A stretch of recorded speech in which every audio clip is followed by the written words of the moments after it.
Hello friends, ఇవాళ video వచ్చేసి ఏంటంటే బ్రహ్మముడి ప్రోమో గురించి అయితే మాట్లాడుకుందాం.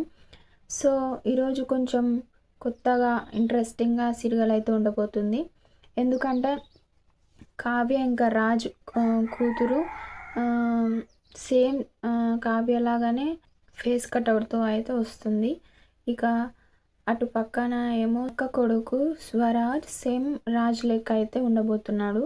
సీరియల్ మరి కొత్తగా స్టార్ట్ అవ్వబోతుంది, ఇంట్రెస్టింగ్గా ఉండబోతుంది. సో ఎవరు మిస్ అవ్వకండి, తప్పనిసరిగా ఈ సీరియల్ అయితే చూడండి. సో ఇక కావ్య కూతురు ఇంకా అపర్ణకి ఇంకా వాళ్ళ ఆయనకు ఇద్దరికి కాఫీ అయితే తీసుకొని వస్తుంది. మా తాతయ్యకు వేడి వేడి కాఫీ అనుకుంటా రూమ్లోకి అయితే వస్తుంది. ఇక అపర్ణ ఉండి తనతో ఇలా అంటూ ఉంటుంది, సొంత ఇంట్లోనే పని మనిషిలా బతుకుతున్నావు అని చెప్పేసి అంటూ ఉంటుంది. ఇక తను ఉండి ఏమంటుందంటే, నువ్వు బాధపడకు నానమ్మ, మా అమ్మ తన ప్రాణాలు అడ్డేసి నన్ను కాపాడుకుంది. పసి వయసులోనే మృత్యువుని గెలిచిన దాన్ని.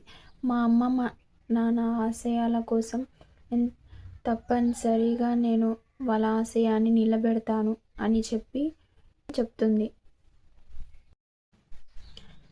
ఈ రేఖతో ఏంటి, ఈ ప్రపంచాన్ని నేను గెలుస్తాను, మళ్ళీ దుగ్గిరాల ఫ్యామిలీని నిలబెడతాను అని ఇంకా మాట ఇచ్చి అయితే తనైతే వెళ్ళిపోతుంది. ఇక అపర్ణ ఉండి ఇలా అంటూ ఉంటుంది, రాజు కావ్య బతికి ఉంటే ఈ పాటికి స్వరాజ్తో నీ పెళ్ళి అయిపోయి ఉండేది అని ఇంకా వాళ్ళిద్దరు అయితే అనుకుంటూ ఉంటారు. ఇక ఇటు పక్కన స్వరాజ్ ఫేస్ అయితే రివీల్ చేస్తారు. సేమ్ అచ్చం రాజ్ లెక్కనే ఉంటుంది.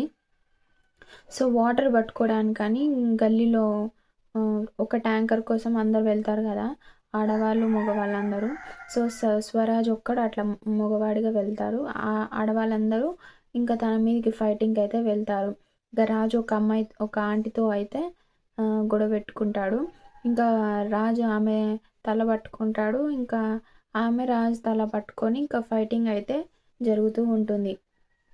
సో ఈ ఎపిసోడ్ కోసం మండే వరకు వెయిట్ చేయాలి. సో అంతవరకు please subscribe my channel for more videos.